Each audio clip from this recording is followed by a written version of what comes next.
If you go over to your pictures, which these are my pictures I mostly used,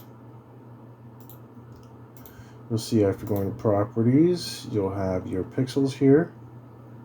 And if two of your photos take up, if your three of your photos, or at least the two of your photos for sure have 2 times this, but your middle one maybe is half of that, just times this, your pixel number by 2.5.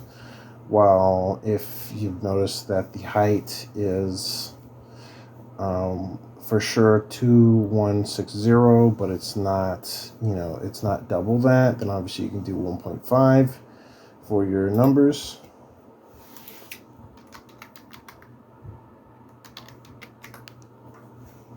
Right, these numbers right here, your width, your pixels per inch or whatever. You're making your new project. So here's your pixels. Keep that on pixels, and this is your 72. If you're going to print something, well, actually 72 is on there by default, but that would be if it's not on that, then 72 pixels per inch. And what I failed to say is how to get your photos in. You can open in place. That is the quickest way to do it, is to open in place. If you open a picture, so as you can see, we are not in the project we want to be. So what we can do is drag this over and drop it like that. And that should, there you go. Now it's in there. So that's one way. If you're in Photoshop, it works the same way. Or of course, you could just do like I said and open in place. It'll take you to the same place. What is this photo? Yeah, that makes sense. Open in place is the easiest. Allow. There we go. So now we have 2 of them, right? If we were to put these into a folder like this,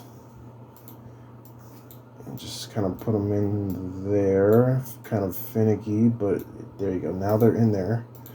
Essentially, if we try to open in place on here, more than likely it wouldn't go here. If you have your folder selected or have even something, you just try not. So I guess if you want to add a photo to your thing, select the background. It's going to put it on the most bottomest layer.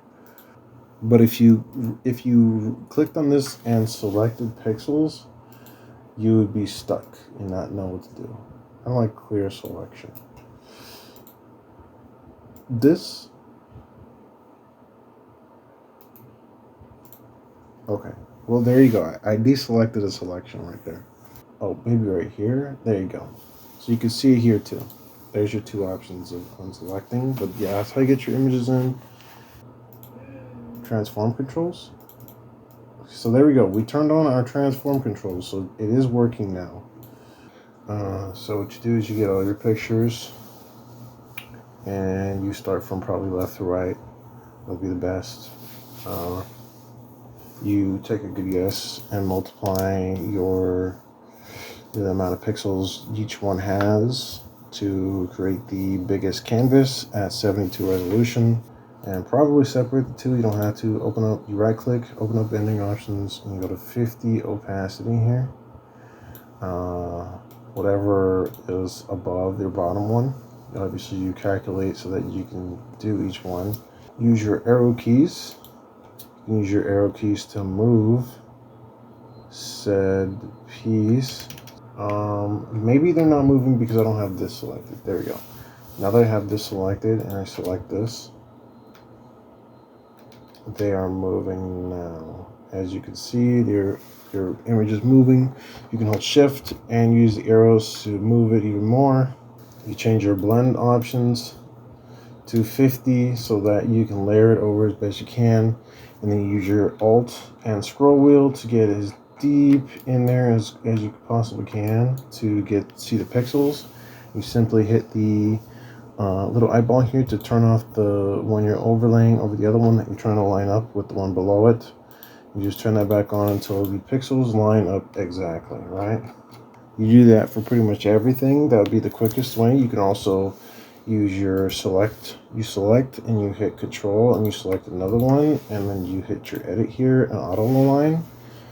This will either align it directly on the image, directly align both of them together, or it will actually do exactly what we were just doing just now. And then once you get it perfectly, you use your crop tool like this, and you essentially get rid of these excess pixels, just like so, like that.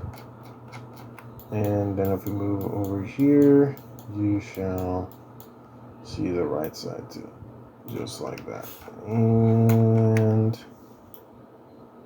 there we go. And we're going to check mark it. We're just going to confirm it.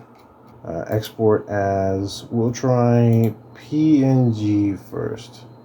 PNG is good. By the probably default pixels. We don't have a size. Oh, we do have a size options right there. You can play around with this to see your size here. But if you just want the best quality, you would want to probably go with PNG. PNG for sure is going to have your best quality without being.